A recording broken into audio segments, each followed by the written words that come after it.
If you thought we were done with the Undone by Kate saga, we have a little bit more tea to spill. So this creator comes on. She is saying that she was a previous assistant. I will make sure to tag her down in the description. And her video reads, "Karma's great because I was undone by Kate's unpaid assistant after she told me she would pay me for 3 months. She charges $200 for $7 blazers thrifted from Brooklyn, and her lace isn't from Italy, it's from the garment district." Now, I'm not from New York, so I ended up having to look up what the garment district is. Okay, sorry, I don't I don't know high end or custom apparently. But it's a district where they sell like high-end textiles and fabrics, and you can still get high quality fabrics and things that you need from there.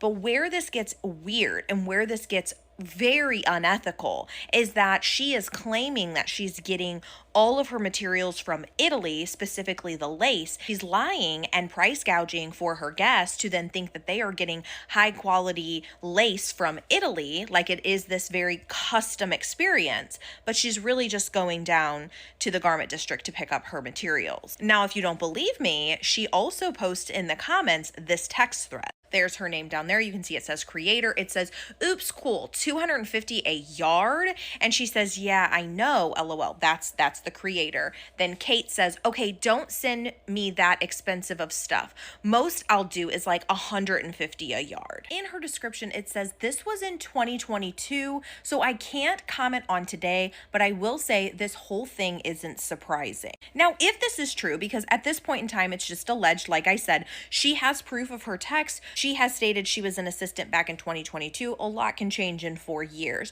With that said, this is insanely unethical. And honestly, this could be a legal violation if she is stating that this is a luxury material being imported from Italy and lying to all of her customers, stating that it's anything but that. Now, I don't know if most of them had a contract. I know from the very first story, we didn't hear a lot about contracts. It sounds like a lot of them aren't doing contracts, but if they did, this would be a breach of their contract. If anything is stated that it is, sourced from Italy, she's actually getting it from the garment district. But this also would be fraud if this is true, because she would clearly be deceiving the brides and them thinking that they're getting some luxury brand, some luxury service, some luxury materials, and that is not what they're getting at all. The reality is that most of the brides who are coming forward now are people who used her 1, 2, 3 years ago. And really, other than the bride who went mega viral on the very first video who did get her refund,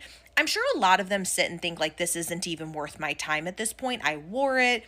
It was fine. This is just so bad. So many brides have come forward now. Now we're hearing from past workers. Now we're hearing that she could be potentially lying about where her fabric is sourced. Like, it actually can't get any worse than this. This is not good. Anyway, I want to hear what you guys think. Would you try to sue? Would you try to get your money back somehow? Or would you just call it a loss and move on? Let me know your thoughts down in the comments.